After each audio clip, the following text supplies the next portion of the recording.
And today I'm here with Professor John Girard, who is going to be speaking with me about his experiences with a semester at sea. Thank you for being here today. Thank you for inviting me. Well, for those that aren't familiar, can you explain a little bit about what the semester at sea is? Well, Semester at Sea is literally a floating university that sails around the world. There's three main voyages each year, one in the fall that is typically an Atlantic exploration, one in the spring that goes around the world, and another one in the summer that usually does something like a Mediterranean exploration. But a great study abroad opportunity for students from Minot State or other universities around the country. And as a professor, what made you interested in participating in the semester at sea? Well, two things, I think. First of all, my love of travel. I love traveling, but it's just such a great opportunity for students, and I was really hoping that by me being involved, some students would be involved from our university, and I'm delighted to say we've had two sail so far and another one sailing in the spring. We have a student who's going to go around the world for spring semester.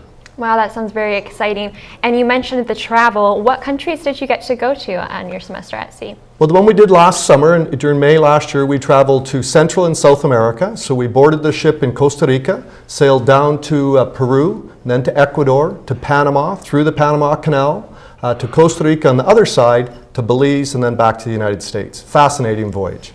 It definitely sounds like the travel was fun, but it also is a school on a ship. What kinds of things did you teach to your students while you were on the ship? Well, I was facilitating a global business class, but the rhythm of the ship is interesting because all the sea days are class days. So it could be just like any other campus in the country, like being at Minot State University. You go to class on a regular schedule on sea days, but when you're in port, the real fun happens and the real benefit of the program happens because students might participate in what we call a field laboratory with their professor, or they might get out and explore on their own. And that's one of the things I love to see is how adventurous the students are. They grab their backpacks in Peru and head off and come back the next day when the ship's due to sail. Fascinating to see the adventure that they have. You mentioned both the students and the professors, and since it does go around the world, where did the students and professors come from?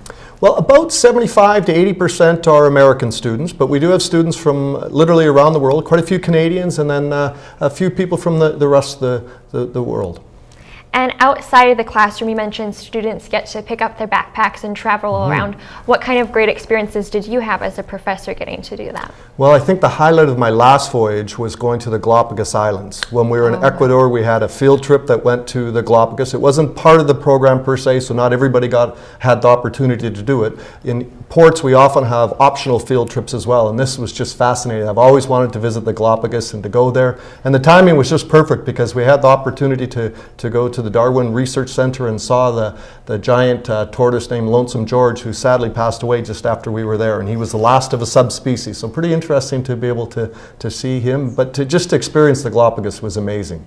Well, it definitely sounds like a life-changing experience, and for anyone that's interested in hearing more about Dr. Girard's experience, you can come to the school on this Saturday at noon to hear his presentation in Memorial 114.